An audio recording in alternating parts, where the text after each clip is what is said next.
হে প্ৰভু শ্ৰী হৰি, তুমি দেখিছাই নহয় মোৰ স্বামী ইমানে কৃপণ যে এতিয়া তোমাক পূজা কৰাটো দেখিব নোৱাৰা হ'ল।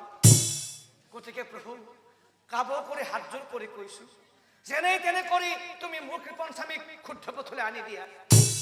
প্ৰভু যেনে তেনে কৰি তুমি মোৰ কৃপণ স্বামীক শুদ্ধ পথলৈ আনি দিয়া। নাই নাই, মই কিবা এটা কৰিব লাগিল, মই কিবা এটা কৰিব লাগিল। শুনি আছো প্ৰয়াগ তীৰ্থত বোলে কুম্ভ মেলা পাতিছে। যদি মই মোৰ স্বামীক কেনেবাকৈ সেই কুম্ভ মেলালৈ নিব পাৰো, কিজানিবা মোৰ স্বামীৰ স্বভাৱ সলনি হয়েই।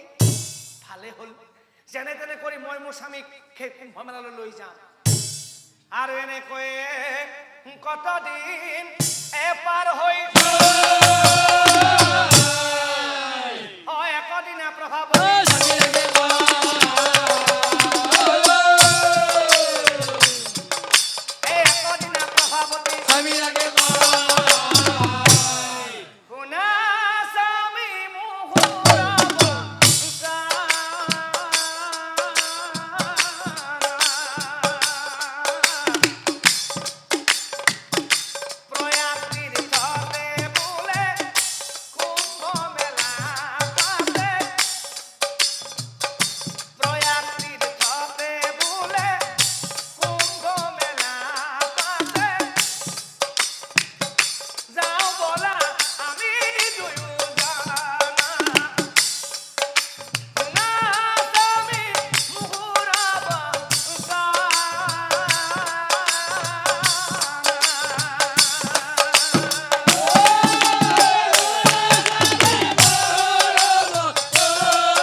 প্ৰভাৱতীক চাই বাছে ক'ত যাব লাগে?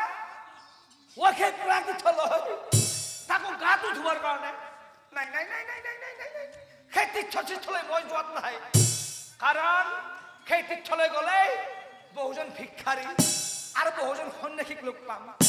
এইবিলাকক লগ পাব নাই, দান দক্ষিণা কৰিব লাগিব। তাৰ মানে খৰচ কৰিব লাগিব। আৰু গাটো ধন মই খৰচ কৰিম। দানচন ৰায় বোলে মই তীৰ্থত যোৱাত নাই। দানচন ৰায় বোলে মই তীৰ্থত যোৱাত নাই।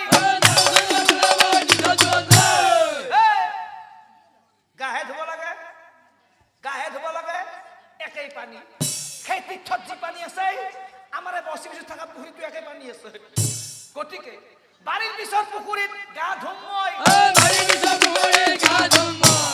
নাই নাই স্বামী, হে প্ৰভাৱতী বোলে স্বামী নহব ন।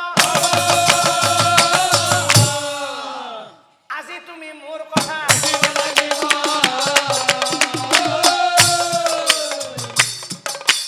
আজি তুমি মোৰ ডাঙৰ জোঠালে মেলাকে মৰাণ নহৈছি। তাই কবা লাগছি তার বলে কথা রাখতে লাগে।